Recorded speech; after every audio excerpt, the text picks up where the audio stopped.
Здравейте,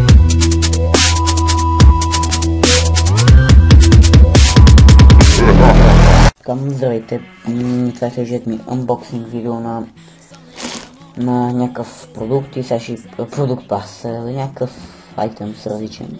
И сега ще ви покажа този часовник, който закупих от купичасовник.com, мисля, че беше, или беше BG, не знам. Това нещо тук. Ето така идва часовника с... Като си го закупите, ще оставя линк под описанието, откъде може да купите такъв часовник.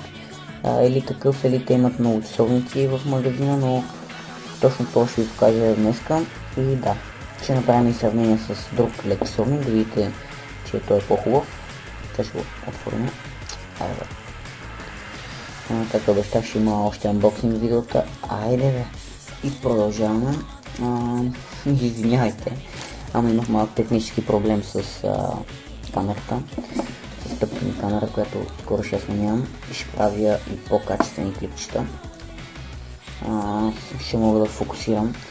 Значи часовник изглежда ето така, с гумена кришка. Надявам се, да, с гумена кришка, както виждате. Ето така изглежда екрана, като имате лепенчета, но аз съм я махнал. Ето. По принцип, както виждате, тук на дупките имате някакви, които ви пречат. Това са такива, които може да не си пресакват дупките на часовника. И аз ще отворя само една тук, която да използвам. Иначе, ето, ще видим, че се ви ето така свети. Надявам се го виждате. Ето. И да.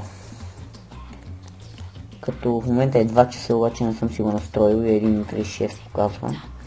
Значи от това копче се натиска, за да си сменяте час, секунди, дата и година.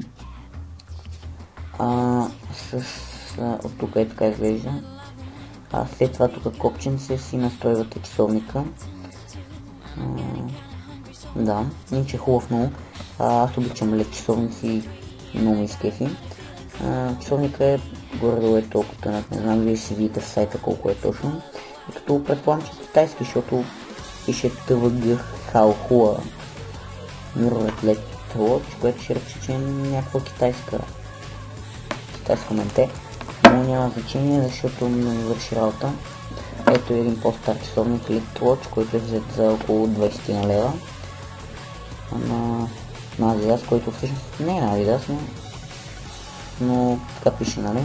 И е така виждате доста по-дебел. Иначе гумичките са абсолютно същите, това харесвам, че са абсолютно същите и може да си ги сменява човек. Както виждате, бая дебел тук, той е много по-добре. Часовникът е от, мисля, че 40 лева си го купих. Ще видите в сайта за повече информация, пък има и много други часовници, може да купите и друг. Си харесате, но ми хареса тоя и да. Това е unboxing видеото. Ако искате още unboxinги, харесайте клипа, коментирайте и ще се видим най-скоро време. Да се надяваме. Да. И до скоро.